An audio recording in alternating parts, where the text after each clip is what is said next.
আজ বৃহস্পতিবার, গুরুবার বাড়িতে বসে লক্ষ্মীর পাঁচালি পড়ছি। যদি কারোর শুনে ভালো লাগে একটা লাইক, কমেন্ট, শেয়ার করে দেবেন।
গ্রন্থারম্ভ। দোল পূর্ণিমা নিশি, নির্মল আকাশ, মৃদুমন্দ বইতেছে মলয় বাতাস। লক্ষ্মীরে লইয়া বামে বসি নারায়ণ, কইতেছে নানা কথা সুখে আলাপন। সহসা নারদ তথা কবি আগমন, ভক্তি ভরে উভয়ের বন্দিল চরণ। লক্ষ্মীরে প্রণামে মুনি কর জোরে কয়, তোমার অপার মায়া বুঝিবার নয়। কবু নাই বাস মাগো করো এক স্থানে, চঞ্চলা তোমাকে তাই বলে সর্বজনে। এক স্থানে দেখি নাই কবু তব স্থিতি, হেতা হতা করি মাগো ফিরো নীতি নীতি। মত্তবাসী হাহাকার করে তোমা বিনে, মা হয়ে পাষাণী রূপে সইতেছ কেমনে। মত্তবাসী দ্বারে দ্বারে ভিক্ষা করি খায়, অর্থহীন হয়ে সবে কত কষ্ট পায়। অন্যভাবে প্রতিদিন কত পাপ করে, পরিণামে নিদারুণ দুঃখ ভোগ করে। চারিদিকে হাহাকার দুর্ভিক্ষ ভীষণ, অকালেতে জয় সবে সমন ভ্রমণ। দয়ামায়া সে আদি করি পরিহার, সবাকার সাথে করে নিষ্ঠুর আচার। দেখিয়া তাদের দুঃখ হিয়া ফেটে যায়, প্রতিকার তরে মাগো এসেছি হেতায়। কেউ বা প্রাণের সমপুত্র কন্যাগণে, করিতেছে পরিত্যাগ অন্যেরও কারণে। বলো মাগো দয়াময়ী কি পাপেরও ফলে, দারুণ দুর্ভিক্ষে সদা মত্তবাসী জলে। মুনিবাক্য শুনি দেবী দুঃখিত অন্তরে, কহিলেন অন্তঃপর ক্ষুণ্ণ মুনিবরে। মত্তবাসী কষ্ট পায় দুঃখের অভিশয়, কুকর্মের ফল ঋষি জানিও নিশ্চয়। সদাচার ছাড়ি সবে কদাচারে রত, সে কারণে মত্তবাসী দুঃখ পায় তত।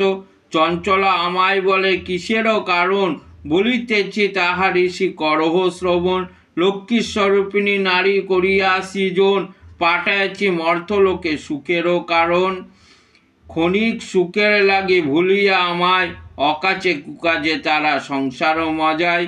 দিবাভোগে নিদ্রা যায় মনে অহংকার, আলস্য কলয়ে মিথ্যা ঘিরিছে সংসার। না দেয় প্রদীপ তারা প্রতি সন্ধ্যাকালে, সতীর সিঁদুর শোভা নাই দেয় ভালে। উচ্চ আসি কটু কথা কহে নারীগণ, সন্ধ্যাকালে থাকে তারা নিদ্রায় মগন। প্রাতকালে নাই দেয় গোবরের চড়া, ঘৃণা নাই করে তারা বাসি বস্ত্র পরা। দয়াময়া লজ্জা সব দিয়া বিসর্জন, ইচ্ছা মতো যথাতথা করিছে গমন। স্বামীর আত্মীয়গণে করে না আদর, থাকিবারে চাই সদা হয়ে স্বতন্ত্র। শ্বশুর শাশুড়িগণে নয় ভক্তিমতী, কটুবাক্য বলে সদা তাহাদেরও প্রতি। দেবর ননদে তারা না করে আদর, মনে মনে তাহাদের সদা ভাবে পর। লজ্জা আদি গুণযত নারীরও ভূষণ, একে একে সবে তারা করেছে বর্জন। দেবদ্বিজে ভক্তি নাই থাকে অহংকারে, পতি যে মা পরম গুরু মানে না তাহারে। অতিথি আসিলে দ্বারে তাড়াইয়া দেয়, গুরু যদি আসে গিয়ে মনোরুষ্ট হয়। সন্ধ্যাকালে গিয়ে দীপ জ্বালে না কখন, স্বামীরও অগ্রেতে করে আনন্দে ভোজন। অখাদ্য কুখাদ্য তারা করে না বিচার, সদা মনে অবিশ্বাস সদা কুয়াচার। স্বামীরে অবজ্ঞা করে না শুনে বচন, ছাড়িয়াছে গৃহস্থলী ছেড়েছে রন্ধন। স্বামীর বন্ধুকে লয়ে যথাতথা যায়, হাস্য উপহাস করি সময়ও কাটায়। যে গুণে রমণী শ্রেষ্ঠ হয়েছে ভূতলে, তা ত্যাগ করি সবে নিজ মতে চলে। নরগণ নিজ কর্মে করি অবহেলা, পথে পথে ইচ্ছা মতো ঘোরে সারা বেলা। সত্য বলি সর্বদাই মিথ্যে কথা বলে, আপনার স্বার্থসিদ্ধি করে নানা চলে। হিংসা দেশ পরিপূর্ণ তাদেরও অন্তর, অপরে সুখ দেখে ক্রোধিত অন্তর। লোক ঠকায়া করে অর্থ উপার্জন, ভাই ভাই পরস্পরে হিংসায় মগন। পত্নী ত্যাগ করি তারা অন্য গিয়ে যায়, ধন ঐশ্বর্য খোয়া করে হাই হাই। নাস্তিক হয়েছে সবে ভক্তি নাই মনে, সম্মান করে না কবু তারা গুরুজনে। হরির নাম কবু তারা নাশনে শ্রবণে, যে কারণে অদ্যপাতে যায় দিনে দিনে। রজস্রস্তিতে নর হয় উপগত, হরিয়া পরের ধন করে হস্তগত। শাস্ত্রে নিষিদ্ধ যা সেই কাজ করে, রোগগ্রস্ত হয়ে তাই হাহাকার করে। দিন তিথি বিশেষেতে নিষেধ যা আছে, তাহা না মানিয়া তারা দুঃখ পায় মিছে। প্রতিপদে অর্থনাশ কুষ্মাণ্ড ভক্ষণে, দ্বিতীয়ায় বাধা আছে বিহিত ভোজনে। তৃতীয়ায় পটলে দেখো শত্রুবৃদ্ধি হয়, চতুর্থীতে মূলো খেলে অর্থনাশ হয়। পঞ্চমীতে বেল খেলে কলঙ্ক নিশ্চয়, ষষ্ঠীতে খাইলে নিম্ব পশুজনী পায়। সপ্তমীতে তাল খেলে দেহোন্নাশ হয়, নারকেল খেলে মূর্খ হয় অষ্টমীতে। অলাভ গোমাংস তুল্য হয় নবমীতে, কলমির শাক দশমীতে কটুক্ষ ভক্ষণ। একাদশীর দিনে সিম পাপেরও কারণ, দ্বাদশীতে পুঁই শাক ব্রহ্মা হত্যা সম। শাস্ত্রের বিধানিয়া অন্যথা না মানো, বেগুন খাইলে একাদশীর দিনেতে পুত্রহানি হয় ঋষি জানিও মনেতে। চতুর্দশীতে মাসকলায় চিররোগী করে, নানাবিধ রোগে তার আয়ুর্নাশ করে। মৎস্য মাংস খাই যদি পূর্ণিমা অমাবস্যায়, শাস্ত্রের বচনে ইহা মহাপাপ হয়। হইয়াছে মর্তলোকে পাপেরও আগার, অচলা হইয়া তথা থাকি কি প্রকার। বর্জিয়া এসদোষ হলে সদাচারী, নিশ্চলা থাকিব তথা দিবা বিবা বরি। ইয়া শুনি মুনিবার কয়ে ক্ষুণ্ণ মনে, কি হলে প্রসন্ন তুমি হবে নরগণে। পারে কি লভিতে সব তব পদচা, ওগো দয়াময়ী তুমি না করিলে দয়া। তুমি রুষ্টা হলে মাগো আর রক্ষা নাই, কি করিলে বাঁচে সবে বলো তুমি তাই। সৃষ্টি স্থিতি প্রলয়ের তুমি অধিকারী, জগত পশুতি তুমি জগত ঈশ্বরী। কৃপা করি করি মাত বিহিত বিধান, জগতের দুঃখ এরি কাঁদে মোর প্রাণ। নারদের বাক্য দয়া উপজিল মনে, বিদায় করিল তারে মধুর বচনে। আপনার স্থানে তবে যাও ঋষিবর, প্রতিকার চেষ্টা আমি করিব সত্তর। শুনিয়া নারদ ঋষি আনন্দিত হইল, লক্ষ্মী নারায়ণে নমি প্রস্থান করিল। অন্তঃপর লক্ষ্মী দেবী চিন্তা করি মনে, জিজ্ঞাসিল শ্রীহরিরে সুমিষ্ট বচনে। মানবের দুঃখ শুনি হিয়া ফেটে যায়, বল প্রভু তবে আমি কি করি উপায়। উপদেশ দিয়া রক্ষা করো নরগণে, দয়াময় দয়া করি বাঁচাও সন্তানে। শুনিয়া লক্ষ্মীর কথা কয়ে গদাধর, স্থির হও গো দেবী হইও না কাতর। করিবারে মানবের মঙ্গল সাধন, অবিলম্বে মর্তভূমে করহ গমন। তোমার ব্রতের কথা করহ প্রচার, দুঃখ দূরে যাবে সুখ ভরিবে সংসার। লক্ষ্মীব্রত যথাবিধি করিলে পালন, দুঃখ হতে মুক্তি পাবে মর্ত্যবাসীগণ। এই রূপে ক্রমে ক্রমে নরনারীগণ, করিবে সকলে তব ব্রতেরও পালন। শিহরির আজ্ঞায় লক্ষ্মী আনন্দিত হলো, ছদ্মবেশে ধরি দেবী মত্তভূমে এলো। বৃদ্ধব নগরে গিয়া হইল উপনীত, দেখিয়া শুনিয়া হইল বড় স্তম্ভিত। বৃদ্ধপের অধিপতি ধনেশ্বর রায়, ধনৈশ্বর্য পূর্ণ ছিল তাহারও আলয়। সোনার সংসার তার নাই হিংসা দেশ, প্রজাদের পালিত সে যে পুত্র নির্বিশেষ। এক অন্যে সাতহারি রাখি ধনেশ্বর, সসম্মানে বিদ্যাকালে গেল লোকান্তর। বধূদের কুমন্ত্রণে সাত সহোদর, হইল পিতকর্ণ কিছুদিন পর। সংসারেতে সুখ শান্তি যাহা কিছু ছিল, স্বামীর মৃত্যুতে সব একে একে গেল। হিংসা দিয়ে অলক্ষ্মীর যত সহচর, একে একে সবে আসি প্রবেশিল ঘর। ক্রমে ক্রমে লক্ষ্মী দেবী ছাড়িল সবারে, সোনার সংসার সব গেল ছারখারে। বিদ্যাধনেশ্বরের পত্নী নিজ ভাগ্য দোষে, না পারে তিষ্ঠিতে ঘরে বধূদেরও রোষে। চলিল অরণ্যে বিদ্যা ত্যাজিতে জীবন, অদৃষ্টের ফলে হয় এইরূপ ঘটন। ভ্রমিতে ভ্রমিতে লক্ষ্মী আসেন কাননে, হেনকালে সেই বিদ্যা আসে সেইখানে। চলিবার শক্তি নাই টলে পড়ে যায়, ধীরে ধীরে পথ চলে করে হাই হাই।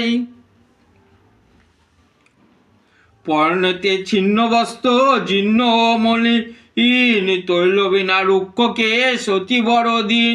লক্ষ্মী বলে সে বিদ্যারে অতি বড়, লক্ষ্মী বলে সে বিদ্যারে সুমিষ্ট বচনে, কেন মাগো আসিয়াছ এঘোর কাননে? কোথা হতে আসিতেছ কিবা পরিচয়, সব কথা তুমি মাগো বলো আমায়। বিদ্যা বলে মোর কথা শুনিয়া কি হবে, মোর মতো ভাগ্যহীনা কেহ নাই ভবে। বাস করিতাম মাগো বৃদ্ধব নগরে, ধনৈশ্বর্য পরিপূর্ণ ছিল মোর ঘরে। ধনেশ্বরের পত্নী মোর অতি ধনবান, ধনৈশ্বর্য ছিল তার কুবেরের সমান। সপ্তপুত্র সপ্তবধূ রাখি ধনেশ্বর, কালক্রমে একদিন গেল লোকান্তর। সংসারেতে সুখ শান্তি যাহা কিছু ছিল, স্বামীর মৃত্যুতে সব একে একে গেল। সাধু বউ দিবারাত্র করো যে কলহ, দুই দুই ভাব সদা জাগে অহরহ। সাত ভাই সাতহারি হয়েছে এখন, পরস্পর সবে মিলি বিবাদে মগন। সাত বধূ আর মাগো আমারে না মানে, উপরস্থ বিধে মোরে তীক্ষ্ণ বাক্য বাণে। পুত্রগণ বধূদের মন্ত্রণা শুনিয়া, কটুবাক্য গৃহতে দিল তাড়াইয়া। অতিশয় দুঃখ পেয়ে শোকাশুল মনে, এসেছি চলিয়া মাগো গভীর কাননে। আত্মহত্যা করিবার লইয়া বাসনা, হেতাই আসিয়াছি মাগো হয়ে অন্নমনা। শুনিয়া বিদ্যার কথা লক্ষ্মী তার কন, আত্মহত্যা মহাপাপ শাস্ত্রেরও বচন। অজ্ঞানের বশে যদি আত্মহত্যা করে, নরকে নির্বাস তার চিরদিন তরে। গৃহ ফিরে যাও লক্ষ্মী ব্রত করো, সুখ শান্তি ফিরে পাবে মোর বাক্য ধরো। বিদ্যা বলে এ ব্রতের নিয়ম না জানি, কেমনে পালিব ব্রত বলো মাগো শুনি।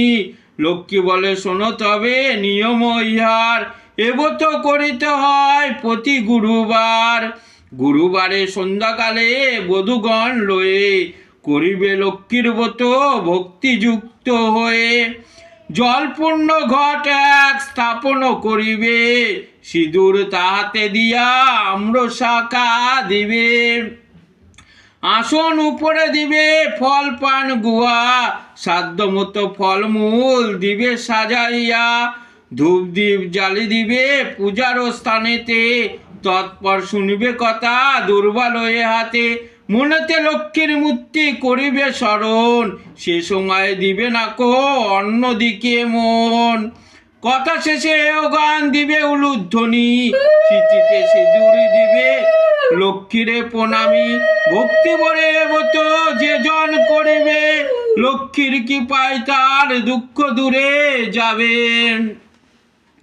এত বলি লক্ষ্মী দেবী নিজ মূর্তি ধরি, বিদ্যার সম্মুখে দেখা দেন কৃপা করি।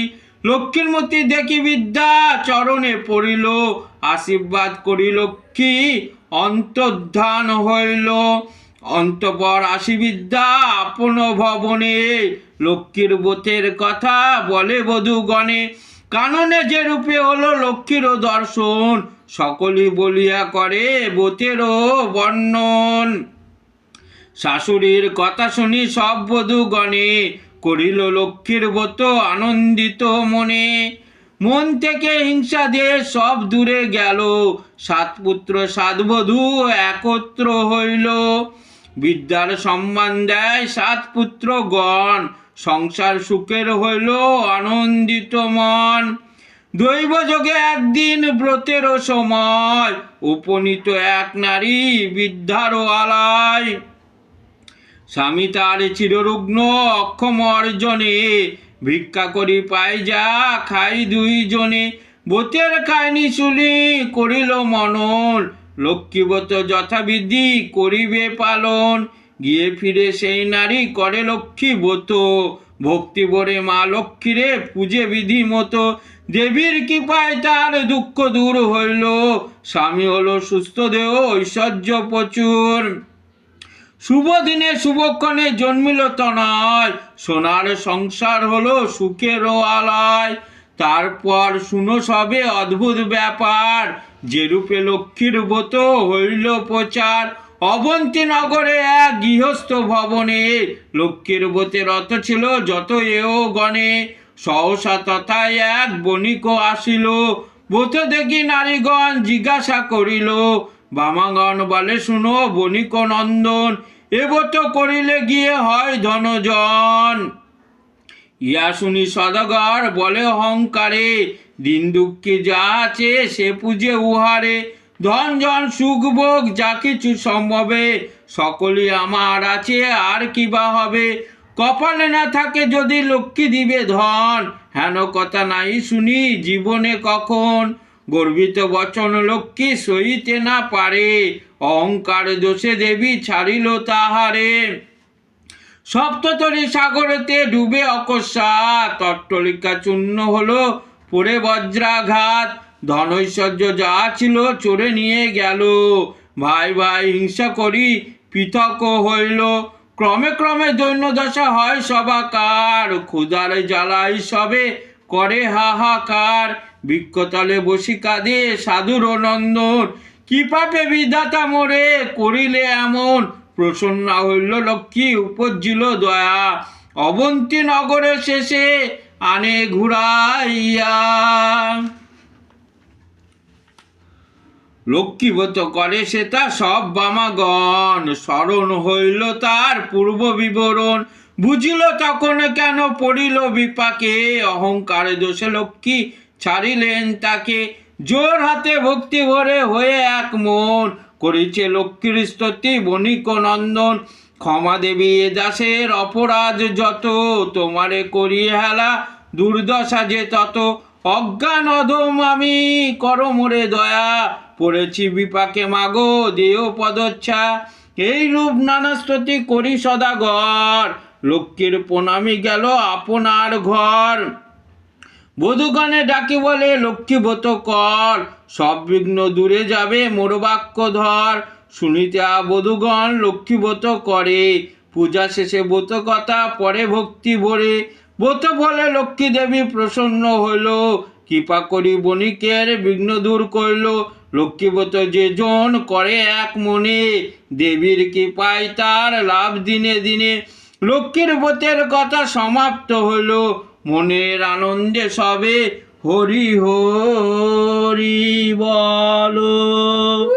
হরে কৃষ্ণ কৃষ্ণ কৃষ্ণ হরে হরে, হরে রাম রাম রাম হরে হরে।